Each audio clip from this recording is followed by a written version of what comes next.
Yeah, editing this intro is gonna be annoying because I'm gonna have to do a lot of editing. But yo, about to check out Disturbing Things I Found on the Internet, Volume 2 by the homie Lazy Masquerade. Oh, believe me, there's some dark-ish on the internet. Alright, so it's like either the late 90s, maybe the early 2000s, don't know exactly. But either way it go, I'm in middle school, Longfellow Middle School to be exact, Flint, Michigan. Now I hate to give you the same typical growing up in a hood story that we didn't have ish, but at that time, it really what it was. Didn't have internet, didn't even have a computer at all, so it didn't even matter. But did have that one friend who had money, so whenever we would go to his home, of course we did what you would probably expect little middle school horny boys to do on the computer, looked up corn. So thought the ish was funny, he end up finding hentai, printing it off, taking it to school. Legit, real story, whatever. Get caught, get in trouble. Oh my gosh, my parents, the internet. This is the worst thing ever. They have access to so much BS out here, and I'm legit thinking that also as well. Like, yo, this is kind of crazy, yo. I can legit access almost anything I want. It got to a point where legit anything I was typing in, I was just finding it, right? So I have this one friend. We all got this one friend as well, who take things a little more extreme, whatever, right? So me not thinking the internet can get dark or anything, I'm just thinking it's weird. I ain't thinking it can get dark or nothing. It's like, yo, you heard of rotten.com. Do not go to that site, dog. Legit. At the time when we used to go to it, oh, creepy-ish, dog. So, of course, we go to it, and oh my gosh, this ish is shocking as hell. Like, I'm a kid, I'm sitting looking like, what the hell? But I couldn't take my eyes off the ish. So it's like, look at this. So then people started, it was one that was getting really popular. It was like, at least for us, it was like, yo, they got Tupac body on there. So everybody's looking at Tupac body, it's like, what the hell? So for us, this kind of confirmed, like, yo, he is actually dead because we see the body here. But then you start finding people, those friends who are conspiracists, whatever you want to call it, right? I don't know the correct terminology, my bad, I'm not one of them, a little bit. But either way it go though, so it's like, no, that's fake. Let me show you, look at that, that's plastic. You know how it'll go that direction or whatever, right? So it's like, yo, this itch get darker and darker. So now is at a point like, all right, this is capped off. It can't get no worse than this. All right, boom. So then I started learning about freaking crypto. Then I started learning about, I'm gonna blank that word out because YouTube online really hates that word. Then I started learning about the dark web, then the black web. It's like that where it's like, yo, this ish get crazy. Like, so now the whole writing.com situation that was a thing, oh, this whole video is gonna be demonetized. It's like, no, now we're gonna kick up a notch. Where you can go to it and watch it, access it, and watch it on video. Then it started getting even darker. It's live now. Then it started getting even darker. You can donate. Like, what the f? My bad for the long intro. You wanna check out the original video, link will be in the description below. Let's go ahead and get started. My bad, let's go.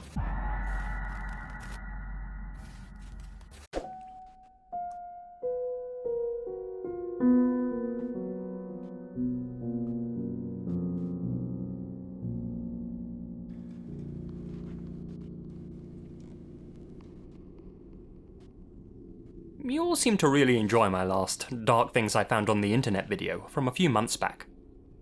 Since then, I've been prowling the shadowy crevices of the web in search of new horrors to tell you about, and I'm happy to report that I found quite a few rotten nuggets hiding in the darkness. Who knows, we may just have a new series on our hands here. In today's mishmash of entries, we'll be exploring a twisted Japanese reality show, a hacker with a chilling offline identity, and a text-to-speech program that just may have you looking over your shoulder and questioning its purpose. Damn. But before we get into all of that, today's video is sponsored by Raid Shadow Legends, the first game to bring a true console-level experience to your phone. Why this ad with hundreds of artifacts to equip and over 600 champions. That was perfect timing. Japan's darkest live stream.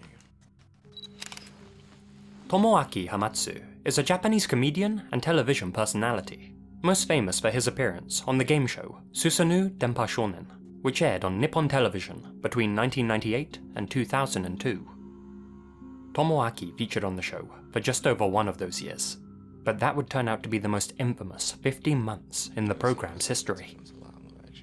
This is the story of Japan's darkest livestream, the torment of Tomoaki Hamatsu. I probably don't need to tell you that Japan's no stranger to intense game shows. Oh, I know. One program that comes to mind is Zagamen, which features in the Guinness Book of World Records and holds the prestigious title of Most Extreme Game Show.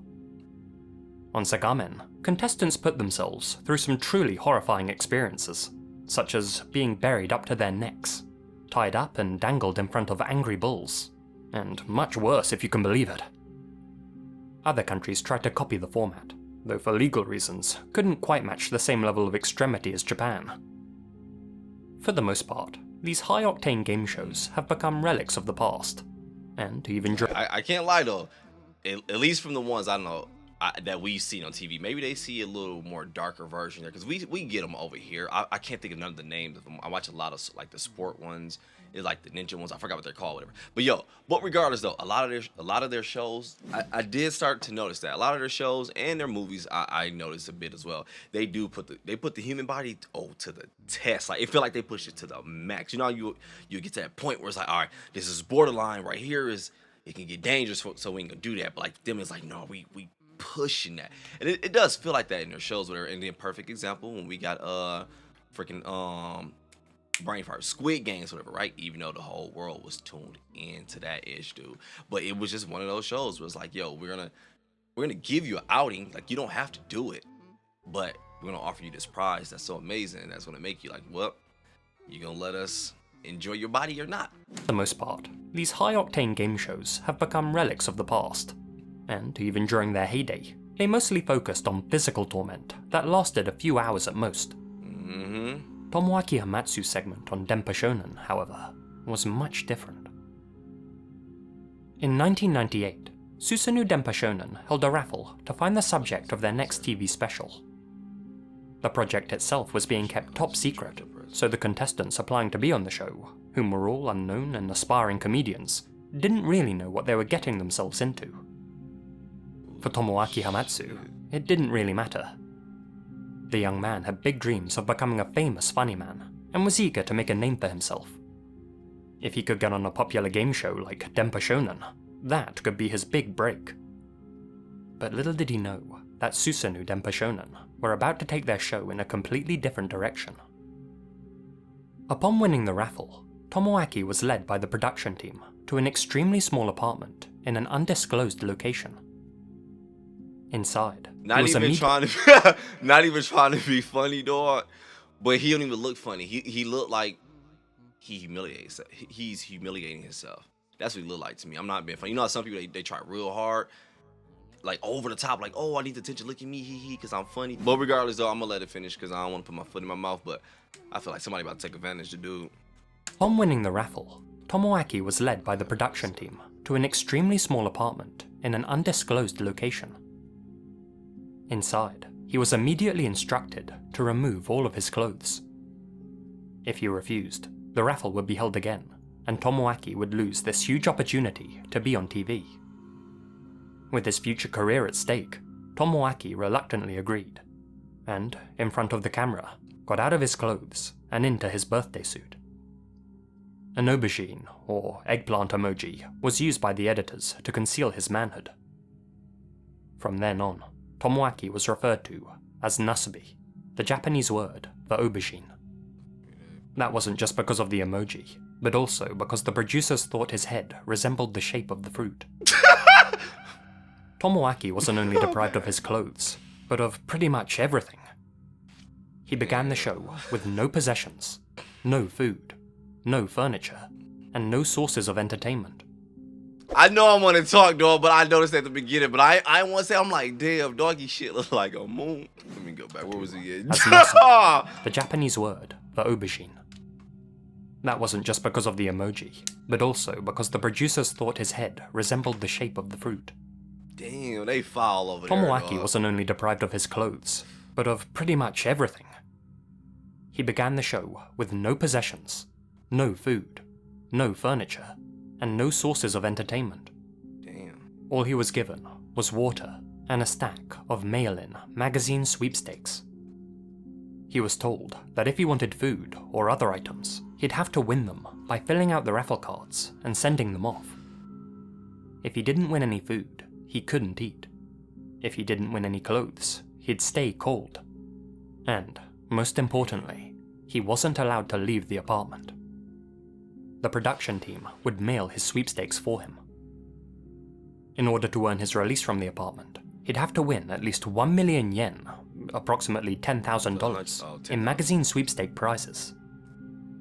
And so, Tomoaki got mailing. He had a whole mountain of sweepstakes to work with, and absolutely nothing else to do. He began the show with a lot of enthusiasm. After all, how long could it take to earn 10 grand in prizes? A couple of months of solid mailing at most, right? Not quite. Damn, so we got to add real quick. So he gonna legit have to do these sweepstakes to win these prizes? Yo, this sound like more of like an experiment. It almost sound like a damn video game. But regardless though, so you have to mail these things off, and I'm taking it. It's not gonna be, oh, well, here, I'm gonna give this, I did this one, completed it, let me give it back to someone who works at the damn game show that I'm trying to be on, whatever.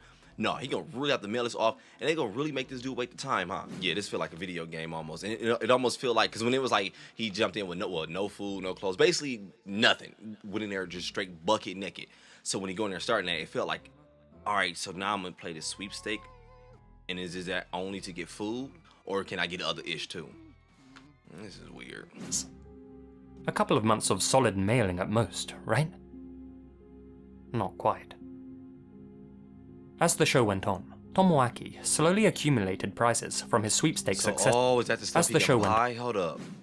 Mandarin sake, folding bicycle. Why would I want a damn bike? I don't know what the natto is. Japanese pickle snacks. Ooh, it might be good. Salmon snacks, I don't want that. I know I probably said it wrong. I can't say the words, I don't eat it. Use panties? Oshima Marine. Wait, what's that? Oshima Marine Park stuffed doll. Yeah, I don't want that anyway. Egg sake. I'll get some strawberries. Bean set. I bet them strawberries old. Beef, 1 kilogram. Go by train. Computer game set. Wait. Go by train. Computer game set. It's called Go by Train. Go by Train. Computer game set. And it's a computer game set. Go by Train. Not quite. As the show went on, Tomoaki slowly accumulated prizes from his sweepstakes successes.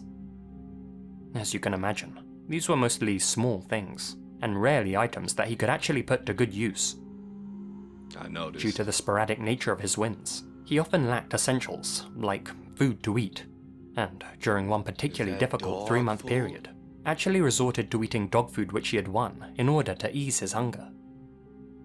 In another instance, he actually ended up winning a 5-kilogram sack of rice, and was visibly elated that he could finally eat something filling. Only then did he realize. I told you, I think I was right, because to him, I think maybe it is, but I want to say so bad, because I want to say to him, it's still a game, huh? He's still playing.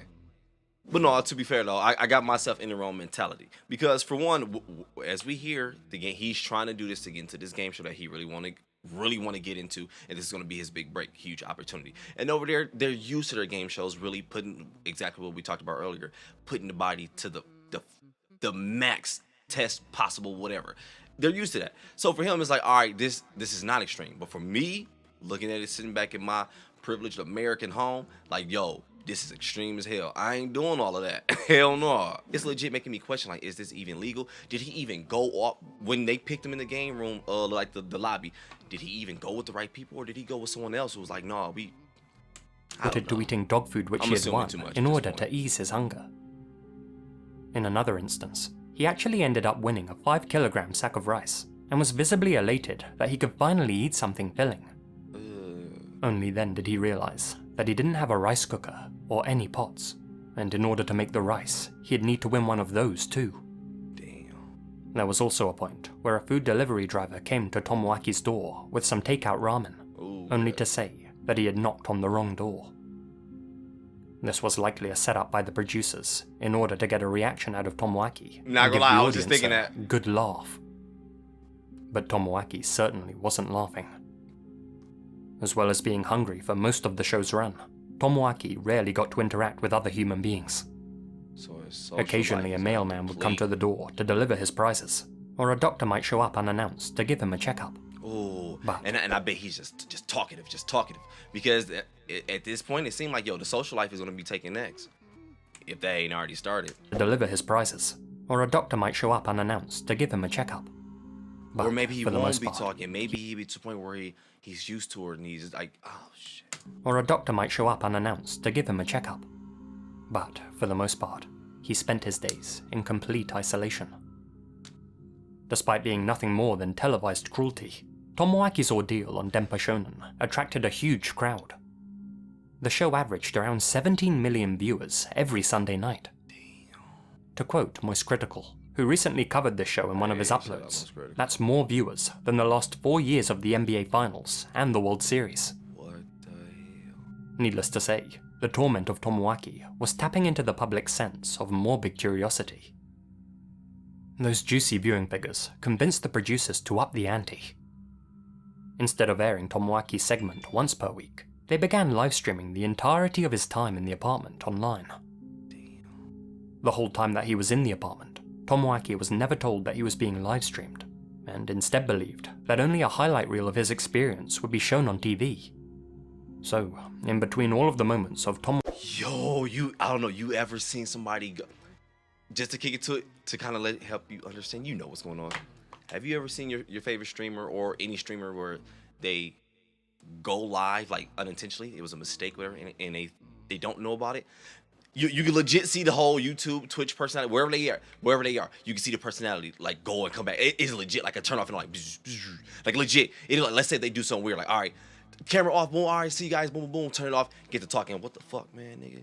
I hope them niggas do this, boom, boom, boom. Legit going to that mode, right? Let's say some of them, they'll sit down. We've seen the ones get caught, you know what, jacking like the girl recently who just got caught getting, I think that was intentional though, who was just getting dog walked on the camera, dog, on Twitch. Either way it go though, right?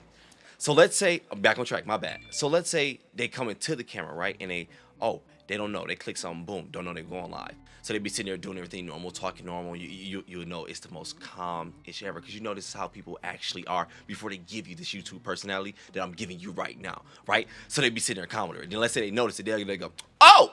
Whoa, I didn't know I was live, guys. Oh, wow. You like, no, nigga. But I say that to say this. When I go on these long rants, I always got a point behind it, dog.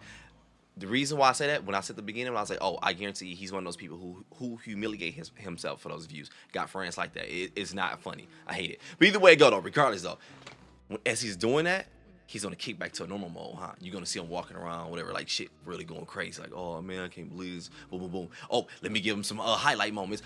Wow, eating puppy chop. Man, I'm letting it finish, dog. This is dark as shit. I don't think I put my foot in my mouth this video. I really don't. You gotta understand, when people are laughing at you or laughing with you, it's a huge difference, dog. Tomoaki was never told that he was being live-streamed, and instead believed that only a highlight reel of his experience would be shown on TV. So, in between all of the moments of Tomoaki putting on a brave face and trying his best to be entertaining for the camera, viewers of the stream could watch as he genuinely suffered in solitary confinement. What I tell you. It was clear that his sanity was beginning to be affected by the experience too, as he played and talked with a stuffed seal which he had won, as if it were real. Since he had no other human or animal contact. I'm sorry to stop again, and since he know whenever you win these items, that's going to be the moment that's going to be highlighted, that's going to be presented to you all, because that's the good juice part. So now I'm doing this is dark, man. Dude is legit going to go crazy, and he's legit putting himself through this. He was beginning to be affected by the experience too, as he played and talked with a stuffed seal which he had won, as if it were real. Since he had no other human or animal contact, the toy became his only social outlet and friend. Well, he walking that more. Although Tomoaki's time in isolation only social outlet with a and little friend. switch and everything, huh? Although Tomoaki's time in isolation was entirely Although Tomoaki's time in isolation was entirely real, I and many others are convinced that the show's producers were actually choosing which items to give him and which to hold back. Though Tomoaki was truly living this nightmare, it was in all likelihood executives deciding that the first clothes he won should be a pair of used knickers, or that he should win a TV with no antenna, or a PlayStation game with no console to play it on. Damn. If Tomoaki actually won something that would make his life much easier, it would have been extremely I bet it was a fire game too. If Tomoaki actually won something that would make his life much easier, it would have been extremely easy for the people behind the scenes to simply not have it delivered. Having seen a lot of Japanese TV, a sizable number of their shows are just poorly disguised commercials for various products. I genuinely wouldn't be surprised if brands were paying the network to have their goods sent to Tomoaki, my bad. I've got to say it. Would have been extremely easy for the people behind the scenes to simply not have it delivered. All the while, viewers lapped up Tomoaki's mental decline and laughed as he resorted to things like consuming raw pork. For the duration of the show's run, Tomoaki had no clothes, scarcely any nutritious food, barely any social interaction, no sunlight, no contact with his friends and family. He couldn't cut his hair and nails, could only brush his teeth whenever he had some toothpaste, and could only use toilet paper on the rare occasions he had some in stock. Damn. After 335 days of living this inhuman existence, Tomoaki finally won enough prizes to take him over the million-yen threshold and complete the Denpa Shonen challenge. To let Tomoaki know, the producers snuck into his room in the middle of the night and set off party poppers in his face. Damn, nigga. They handed him back Man, his my bad. clothes and escorted him out of his prison. In celebration of his success, the producers flew Tomoaki out to South Korea and took him to a theme park. He was, of course, visibly ecstatic. Hell no. This was the I first don't time know he'd what felt was going on there, but that legit sound like we depleted everything you have for our social, mental, all that. And then not only are we gonna take you back out, but we're gonna try to overexcite you, like throw a lot on you at once. Why the hell after doing that would you take somebody to a damn theme park? You know how much overexcitement that's gonna be? I don't know if that was intentional or not, but think about it, you don't hear anything but loud screaming and heavy machinery at those things. That's all you hear. And escorted him out of his prison. And it's over the top. In celebration of his success, the producers flew Tomoaki out to South Korea and took him to a theme park. He was, of course, visibly ecstatic. I bet. This was the first time he'd felt sun on his face in 11 months. The first time he'd been out in public with other people. The first time he got to enjoy a real meal. At last, Tomoaki's nightmare was finally over. And then, the producers asked him to put on a blindfold. No, I'm good. And did this. Not again, dog.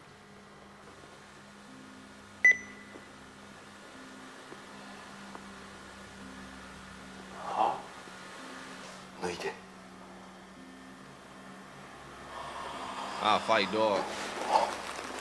人は韓国の現象だけで生きていけるか We got ass coming up. But he is there, at least they said willingly though, right? だけで生きていけるか They made him do it all over again in South Korea. This time, his goal was to earn enough money in prizes to afford a first-class ticket back to Japan. This went on for 6 more months. After 15 months total, the producers finally decided that Tomoaki had earned them enough money and that he was free to go. But not before one final humiliation. They moved him to what he thought was a new apartment, only to reveal that he was actually in front of a live studio audience. What? That was a box? Reaching a goal. A real fucking game?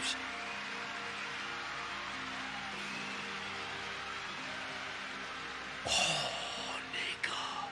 After the show finished, and Tomoaki was released back into the real world, he was eager to make a big splash as a comedian. After all, he'd only ever agreed to be on the show to get his big break. Dog, my bad, overreactor. I am legit. You telling me the whole time that was a box he was in? And again, because like I said though, he never attempted to leave because he wanted to do this, right? Because they said he was, hey, you're there on your own. You're only risking. Well, no, you do risk not having this opportunity if you leave. That's it. You're just no longer qualified. We'll get someone else. So therefore, he never tried to leave. So I'm wrong mentality. I'm looking at it like I'd have tried to escape somehow. Like yeah, that's how I would have found out. But regardless of the fact that it was it was people in this crowd, right, watching this box. Whole time just waiting on dog, like man, when y'all think you'll open it, when y'all think you'll come out of here, just watch it. Now I don't know if they did anything like they laughed or anything like could he hear out of that or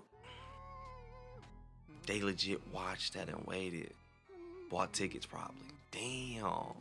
After all, he'd only ever agreed to be on the show to get his big break. Well, at least he got a Surely the name horrific now. 15 Shit. months he had just spent being tormented for the public's entertainment had earned him the respect of audiences, networks, and talent agents like the producers of the show had promised him. In his mind, the gigs were about to come rolling in. But, unfortunately, since Tomoaki had spent his time in the apartment, disconnected from the outside world, he didn't realize that the rest of Japan didn't want to laugh along with him. They were only interested in laughing at him. In the years that followed his appearance on Denpa Shonen, Tomoaki failed to secure much work. I'm sorry, dog. I saw it, dog. I'm sorry. At the beginning, man. Hate to throw it on my own personal experience, but like legit, dog. Growing up in a public school, at least from my perspective, you ain't had no choice but to be funny because people gonna roast. Oh boy, you see this nose? Boy, I got roasted every damn day. So I had to learn quick how to roast, dog.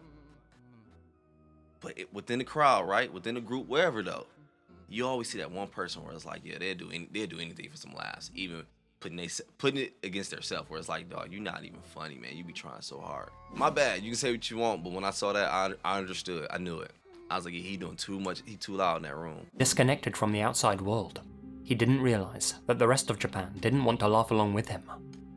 They were only interested in laughing at him. In the years that followed his appearance on Denpa Shonen, Tomoaki failed to secure much work as a comedian and struggled to make a career out of his passion. He appeared on a few panel shows on local networks, but spent most of his time working as a dramatic actor in stage plays.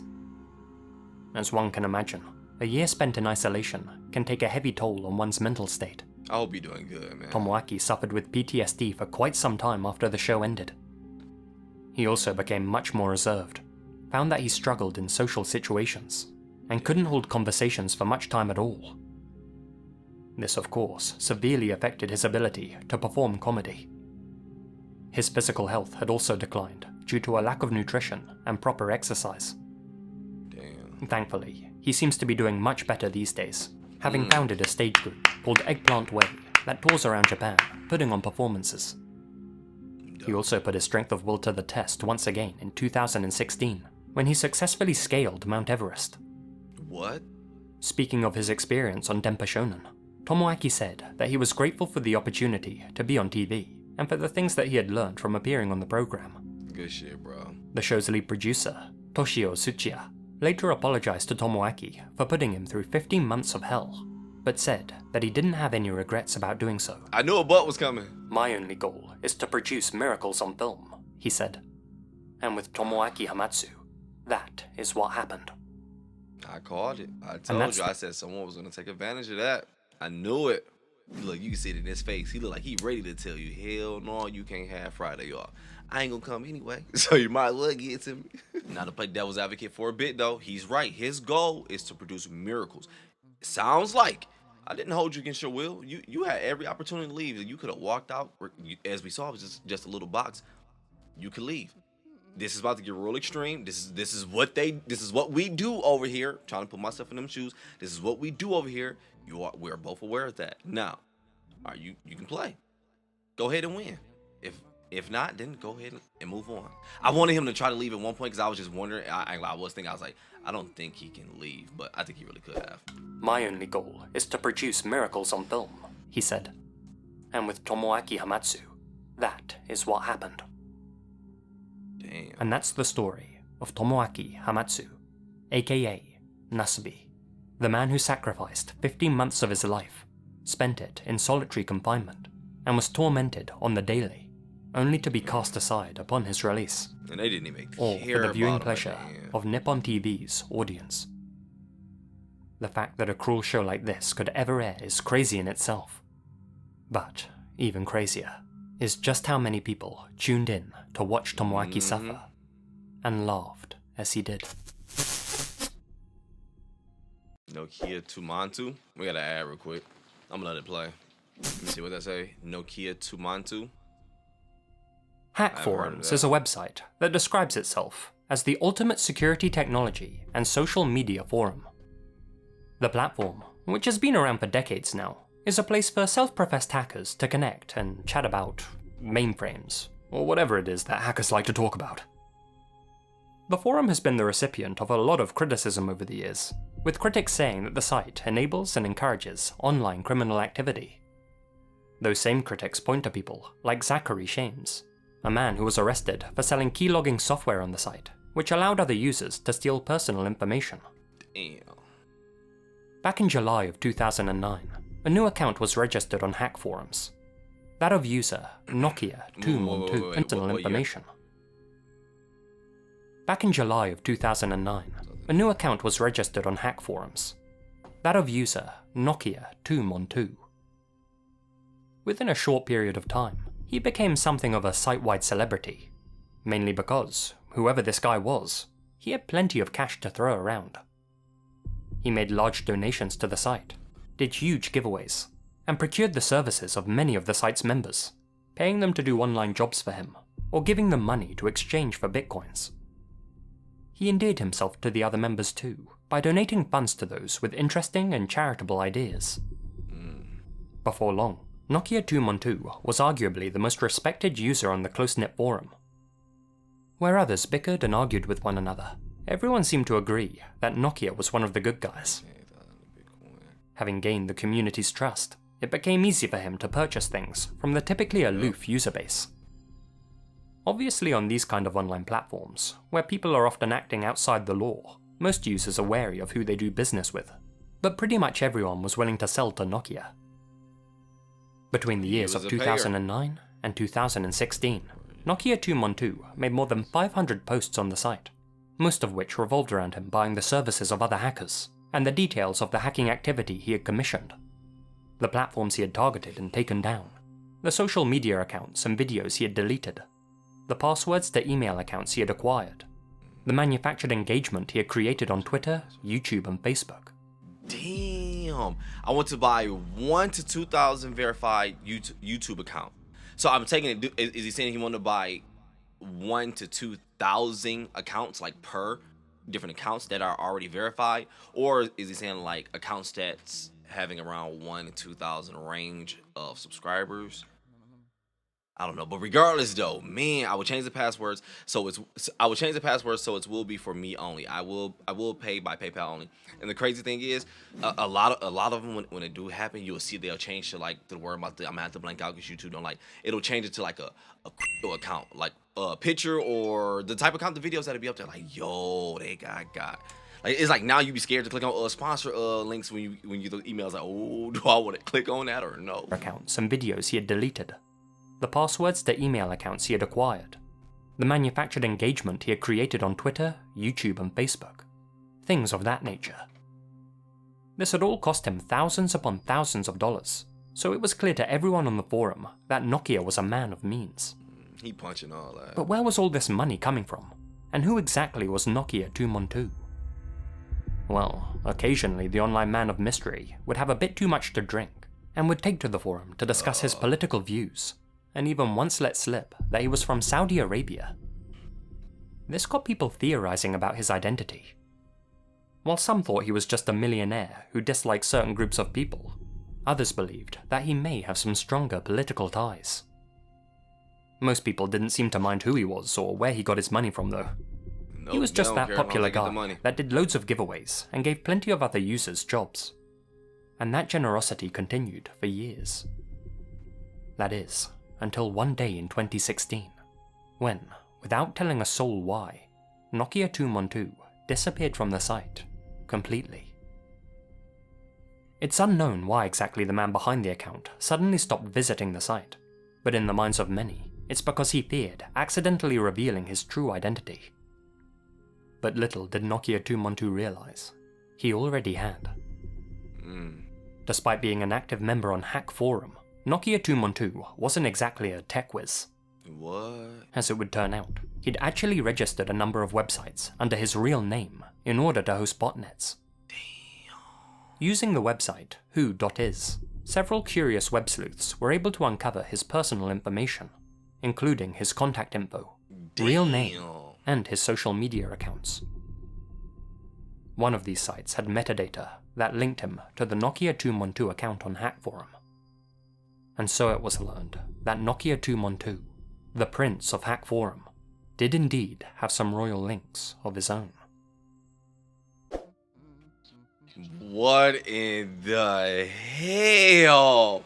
Hold on, we got asked real quick. And at first I was thinking like, oh snap, so the whole time he's doing what he's doing, someone's actually onto him as well, right? But nah, it was like, nope, your own slip up. Whew. And so it was learned that Nokia 212, the Prince of Hack Forum, did indeed have some royal links of his own. Nokia 212's real name was Saud al-Qahtani, a Saudi Arabian consultant and at the time, royal court advisor to King Abdullah and Crown Prince Mohammed bin Salman. Not only that, Saud al-Qahtani was the head of the Saudi Rapid Intervention Force, a group whose role was to keep Saudi citizens in check and protect the integrity of the kingdom. Their modus operandi was simple. If someone was causing a lot of trouble, the SRAF would lure them to a luxury hotel, hold them captive, interrogate them, and force them to give up all of their assets or face the consequences. Damn. Those consequences involved So electrocution. join poverty or Face the damn. consequences. Those consequences involved electrocution, flogging, and lifelong imprisonment. Saud personally oversaw a large number of those operations. He was also present during the horrific torment of Lajane al-Hathrul, a women's rights activist who, unbelievably, thought females should be able to drive cars and shouldn't require male guardians. For 3 years, she Real quick. was also present during the horrific torment of Lajane al-Hathrul, a women's rights activist who, unbelievably, thought females should be able to drive cars and shouldn't require male guardians. For 3 years, she and numerous other members of her group were beaten, shocked, mock drowned, forced to pleasure their guards, and were threatened daily with death. Forced to pleasure their GODs. Numerous other members of her group were beaten, shocked, mock drowned, forced to pleasure their guards, and were threatened daily with death. Damn. Saud himself had threatened to slaughter one of these activists, and told them that he would dump their body into the sewers. As you can tell, Saud wasn't as kind-hearted as his online persona had many believing. Arguably the worst thing that Saud did occurred in 2018. On October 2nd of that year, a journalist for the Washington Post named Jamal Khashoggi went to the Saudi Arabian consulate in Istanbul to obtain marriage documents. Jamal had previously been very close to the Saudi royal family, but after questioning their views on certain subjects, was forced to flee to the USA. In America, he began writing articles about the dark side of his motherland. That's always crazy to me how, like, just from questioning, dang, like, maybe you can take me further down the direction that I already believe, or I may stray away from it. That's the part that's scary, huh? Views on certain subjects, was forced to flee to the USA. In America, he began writing articles about the dark side of his motherland. Saud had been in contact with Jamal since 2017. The outspoken Jamal considered Saud a person he could trust, a friend even.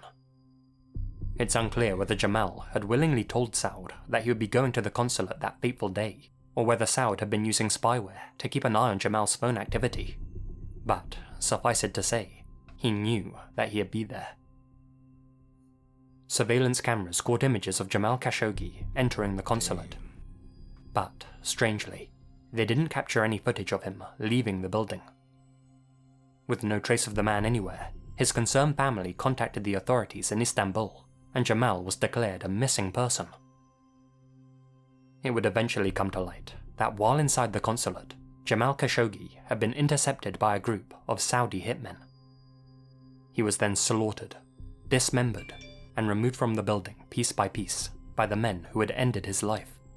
Damn. Initially, the Saudi regime denied any involvement in Jamal's disappearance, and said that he had left the building alive and well. But, after mounting political pressure, they eventually conceded that Jamal was dead.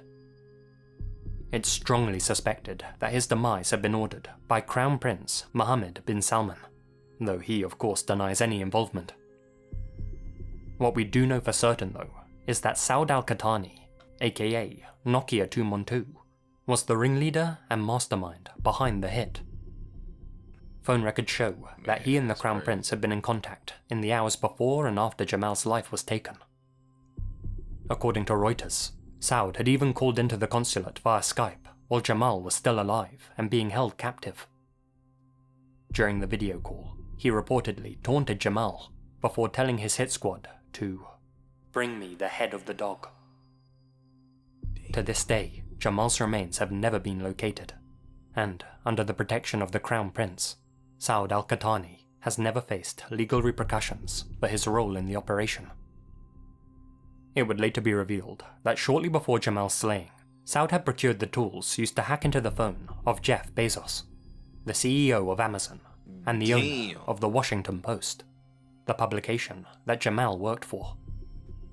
His aim was to, quote, influence, if not silence, any negative reports related to the Saudi regime. This may have been how Saud knew that Jamal would be entering the consulate on October 2nd. It came as a shock to many users on Hack Forum that the kind and charitable Nokia 212 was actually a monster. And worse than that, many of them had unwittingly done jobs for him that may have caused some good people a lot of anguish. It just goes to show, when it comes to anonymous platforms on the internet, you never truly know who you're dealing with. End. You really don't. We got ads coming up. You really don't, dog. You gotta be careful. Titties. Now this sounds like my kind of story right here. We got some ads real quick. Some tig old bitties. Tig old bitties.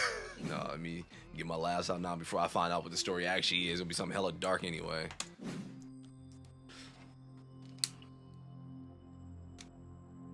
While searching for new content to cover, I came across something on Reddit which caught my eye. How you bump into that one? Let me stop. You misspelled something. Stop.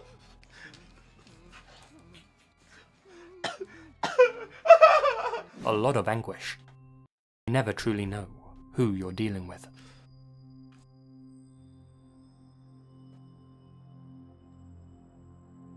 While searching for new content to cover, I came across something on Reddit which caught my eye. 4 months ago, user MadBull405 made a post on the Internet Mysteries subreddit, titled, "Very odd text-to-speech generator that seems to have a mind of its own." In the post, MadBull explained how he had been searching for a bonsai buddy clone to relive some childhood memories.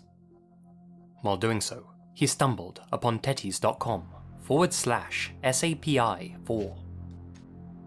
The only thing on the website is a basic text-to-speech generator with several synthetic voices to choose from. Outwardly, there's nothing weird about it, other than the fact that the phrase "sui sui sui" is already in the text box when you enter the site. Weirder than that, if you ask the site to say it, it doesn't do so in the typical Microsoft Sam voice like it does with any other phrase, but rather in this voice. Swah, swah, swah. So that's a little strange, but perhaps Sui Sui Sui is just an inside joke between the site's creators. But if you play around with the generator long enough, you'll start to realize that something's not quite right. Hello, my name is Jeffrey. I ain't about to listen to that. I don't care what you today I say. am going to read some errors. Let's get started. I don't care what you say. You can dislike, go to another video all you want. I'm a huge believer on, I'm sorry, Evil Dead F me up with this one. As long as I'm listening to the demonic-ish, then that means it's brewing. I don't care what you say. You can leave. Damn, I just rewinded it. I'm gonna go back and listen. Hello, my name is Jeffrey Bat, and today I am going to read some errors. Let's get started. If you type something into the text box and press the Say It function, Microsoft Sam will simply repeat whatever you wrote. Okay, please begin. However, every so often, you'll get something Like an answer? like this.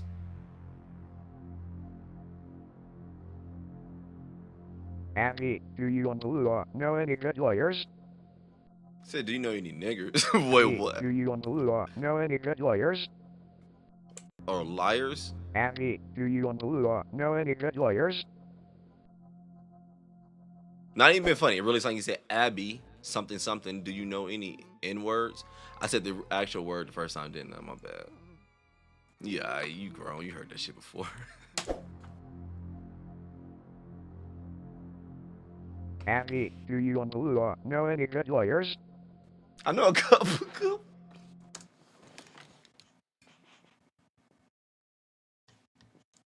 Do you know any good lawyers? A 70-year-old man who will find you and suck your life out of Shut you. the f*** up. I ain't listening to that one. There is one thing about me that I am sure you will. Y'all can be mad all y'all want. This is creepy as shit.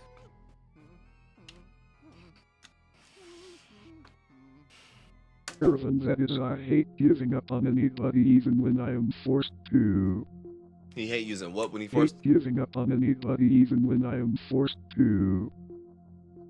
I hate giving up on anybody even when I Hate am lubing forced up on the to. new buddies when I'm supposed to? Are you aware of? And that is, I hate giving up on anybody even when I am forced to. When I'm forced to. Excellent. Now remove the Jopa mask to allow the torso to be removed. Damn. Going back to Mabel's post, he said that, quote, "The generator won't always say what you typed in, but instead, seemingly something at random.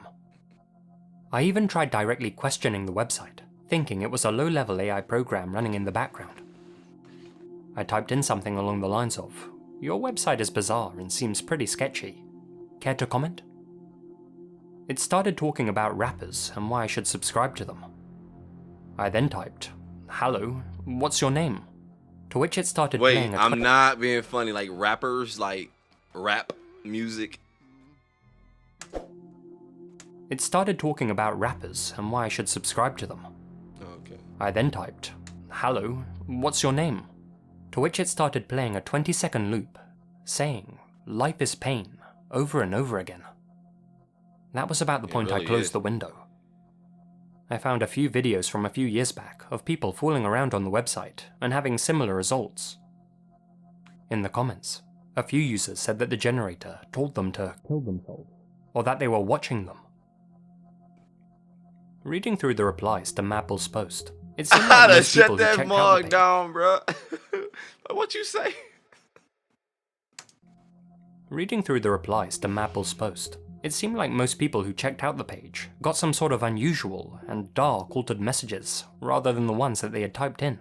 I need to get some more water. What I found really disturbing though, were the people saying that they got specific responses to the things they wrote. Hold up real quick. Let me get some more water real quick. My bad. I'm thirsty and I keep picking up this water cup, making it all awkward. Hold up. That leg fell asleep, boy. My bad. I have to get some water real quick. Yo, we at the end. Yo, this shit is creepy. I'm not even gonna lie to you.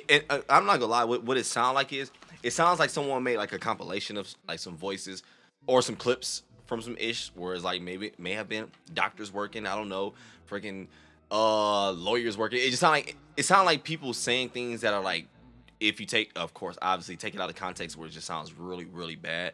But it sounds like different scenarios. It don't just sound like a voice. I mean, like a machine. It sounds like legit, like someone somewhere in a setting. I don't know, but it is creepy regardless, though. Some of them did sound like a machine, though. Disturbing though, were the people saying that they got specific responses to the things they wrote.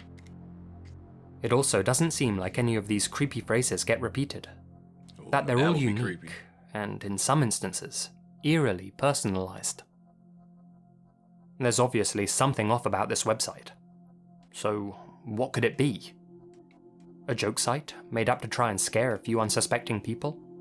An old ARG that's long since been forgotten? Some sort of creepy AI? Or something more sinister? Well, as weird as this text-to-speech generator can be, after spending a lot of time with it, I don't think Tetties is anything more than a meme site. The generator's probably been programmed to occasionally repeat a phrase written by some other user, hence why there's so little repetition in the unexpected replies. That's just me speculating. Still, just because the whole thing is, in all likelihood, a dark joke, doesn't mean the site can't genuinely be a little perturbing at times. Go and play around with it yourself for 5 I'm minutes, cool. and see what you think. Let me know in the comments if you get any unsettling messages yourself.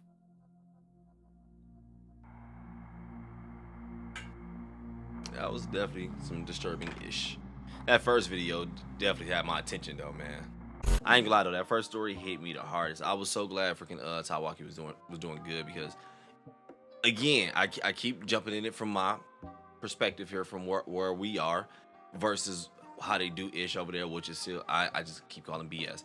But just knowing what he went through and willingly put himself through it to try to get somewhere like that one hurt it the most. And again, like I said at the beginning, I wasn't trying to be funny. When I saw his character, I was calling it, man. I was like, nah, dude, this ain't it. And I was like, somebody gonna see that ish and take advantage of it. And again, maybe he really won the raffle, and whoever that happened to, whoever won that was just gonna really happen to. I don't know, maybe.